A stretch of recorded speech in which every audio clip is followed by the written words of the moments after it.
Yes, hello everyone. It's me, Andrew, from the Ibrox Channel podcast. It's just turned around 4 p.m. here in good old Blighty.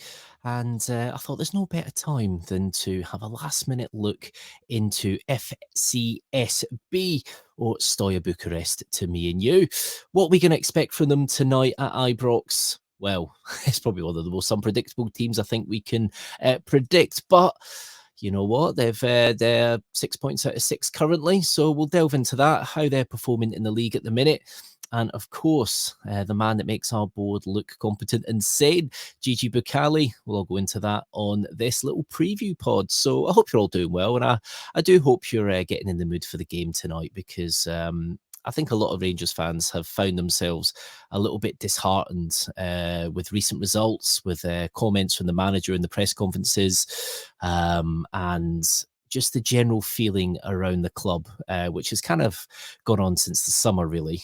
Obviously, we look to the boards and things that have been going on there, and you even look at the board now and think, how many of them are left? There's not many people left upstairs in Ibrox. Our kind of our chart of management, so to speak, is looking quite empty in some of those parts. But yeah, so are we confident going into tonight? Well, we'll see how you feel after this. So Rangers, we are unbeaten in 3 previous meetings with Stoya in European competition. 1-3, drawing 1.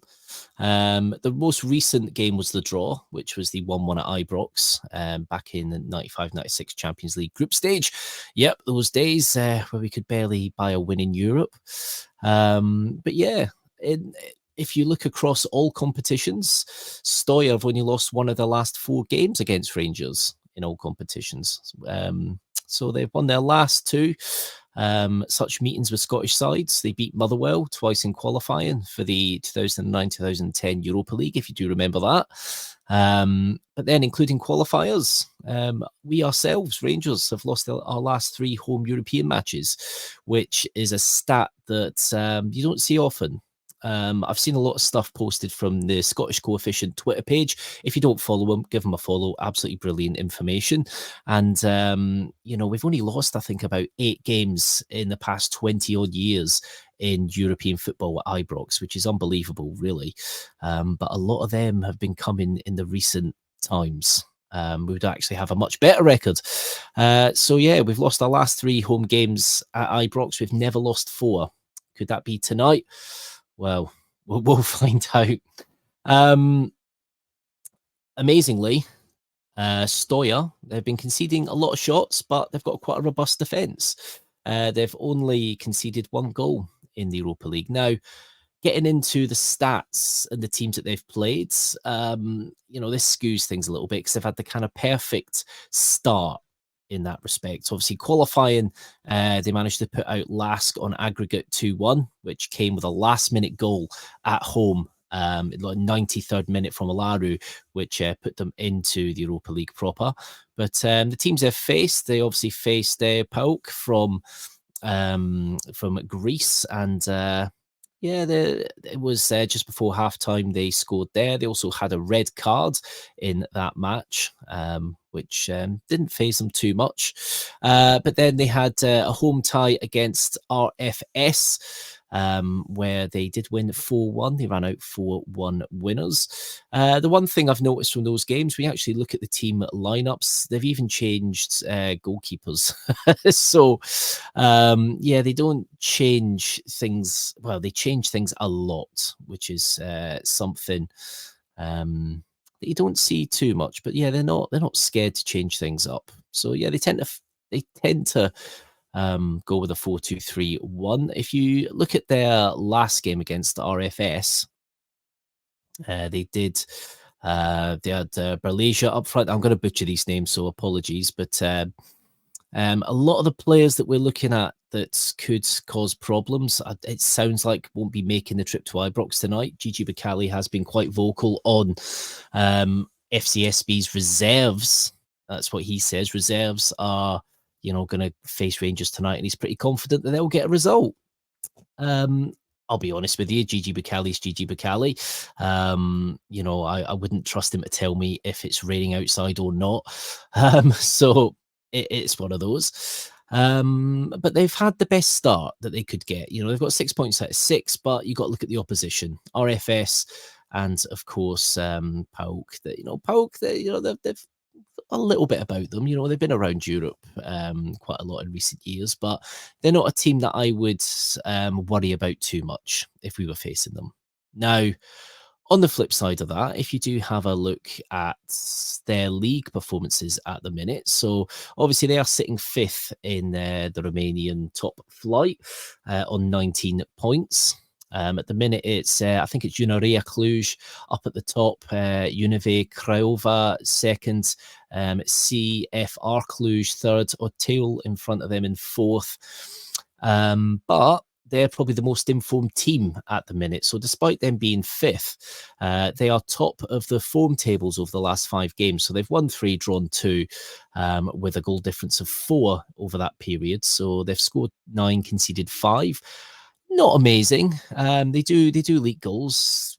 They do score some goals, but they're not scoring enough goals, I would say, to be winning titles. Now, you could probably argue we're the same in that respect. We don't score enough goals. More goals have got to come from other areas of the park, as well as chance creation, but we know all about that. So, yeah, it's very hard to kind of predict how they are going to go tonight. The only thing I think we can guarantee is their formation. Much like us, they're probably going to go with a 4-2-3-1. Now, personally, and I've seen a few comments today on Twitter, I hope we change up the formation tonight. Maybe go for something a bit more simple, 4-3-3.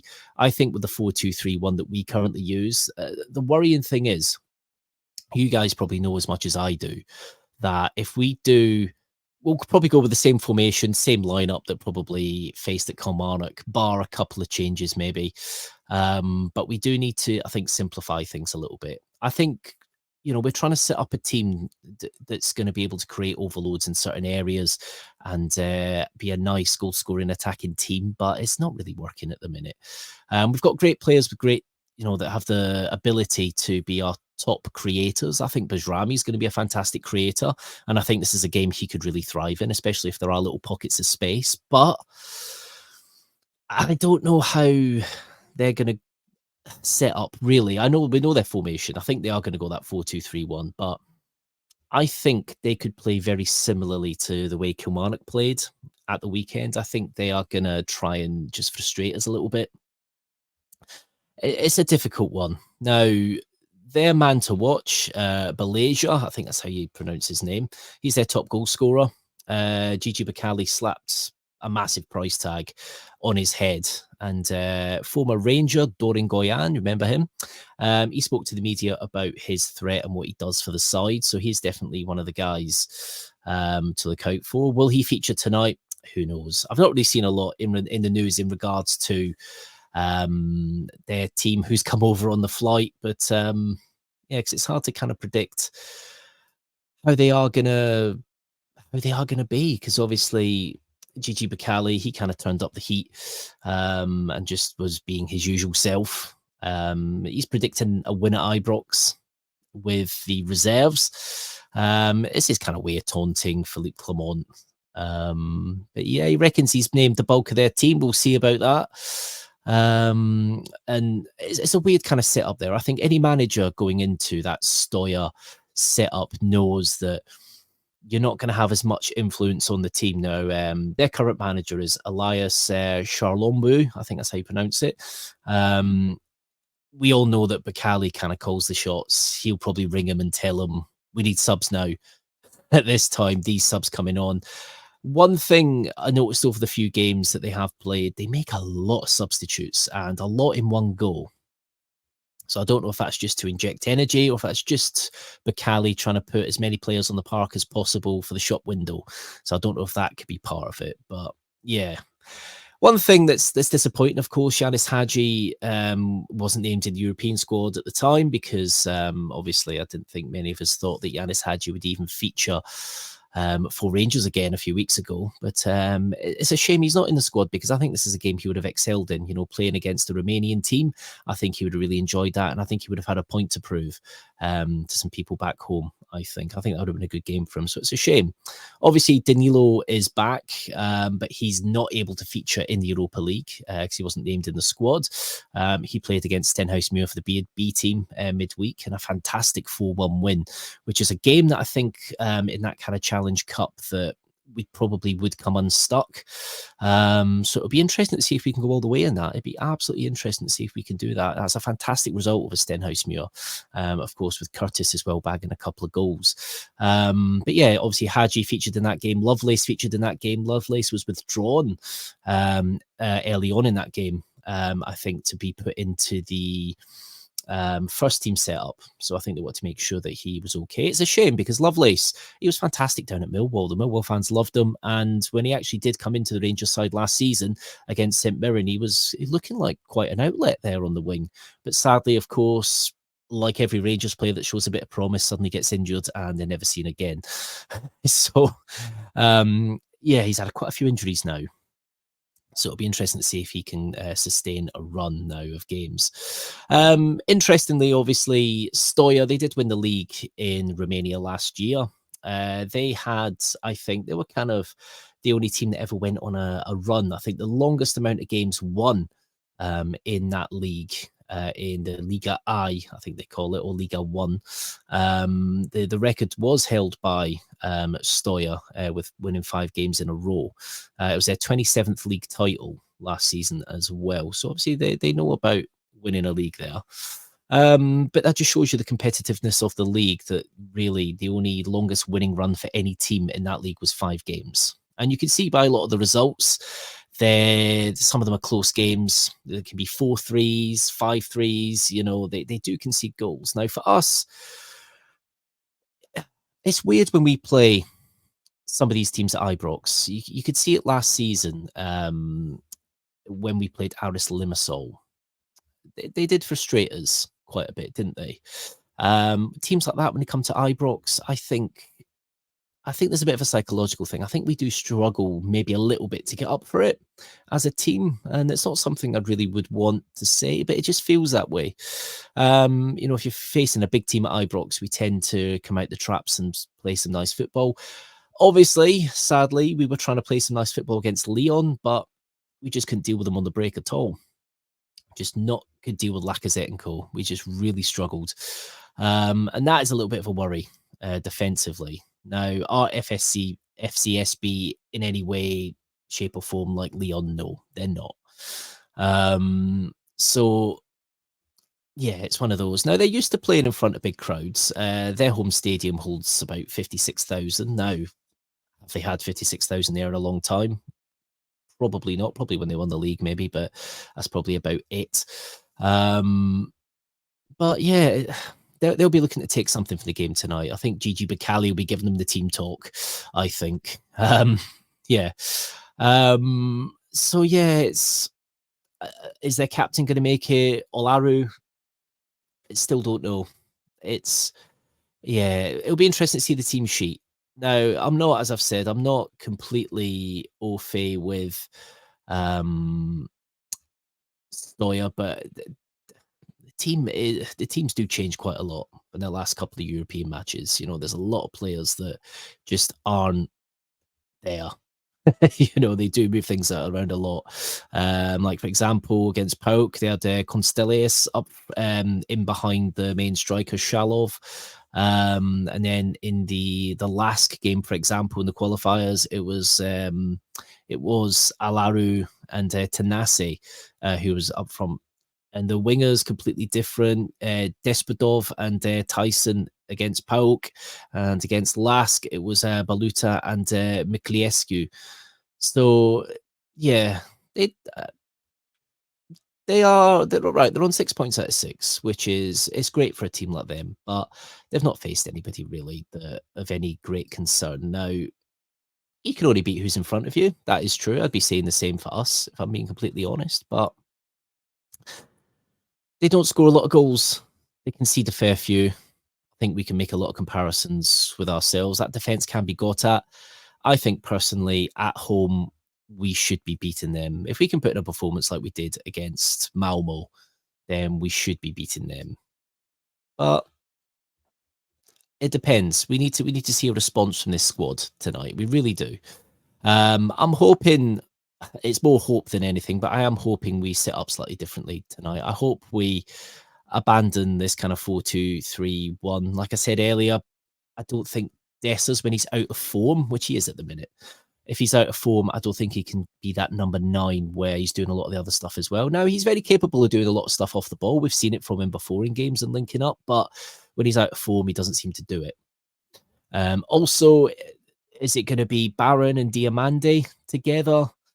Again, I think Diamande is quashed a little bit. When I say quashed, I mean that his specific role kind of goes against his ability a little bit. I think Diamande should be pressed forward a little bit more and be a bit more advanced. I think he's capable of scoring goals. And, we saw this before. I think Glenn Kamara had a bit of a role sometimes where he'd be a little bit defensive mid, and he's capable of doing it, but it's not the role for him. I want to see Diamande at the edge of the area with the ball and taking a shot. That's what I want to see. He's very capable of it. Barron as well. Barron does a lot of work on the park and a lot of work in that role. But one, he's going to be knackered very soon because it doesn't seem in that area he's doing a lot of work. He is doing a lot of work. So we need to just change it up a bit. Let's go something simpler, 4-3-3. I'd like to see that.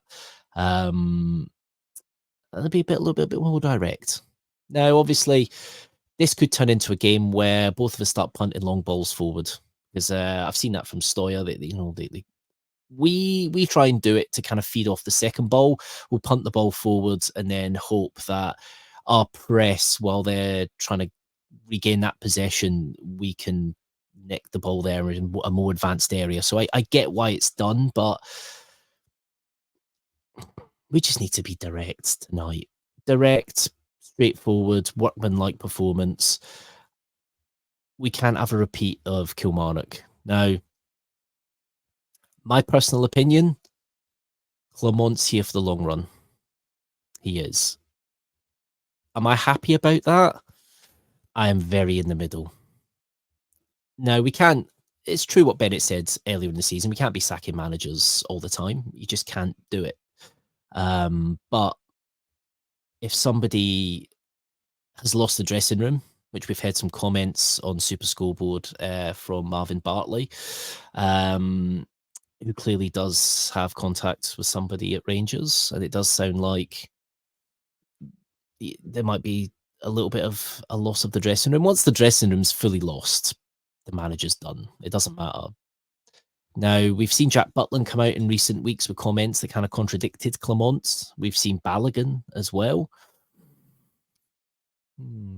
Could they be turning, or have they already turned? I hope not. I hope we can get on a steady footing.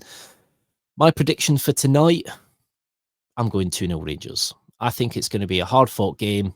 This is a game where we should be winning and winning well, personally. You look at the Malmo game, how we opened them up several times, and we just failed to really put them to the swords and put them away.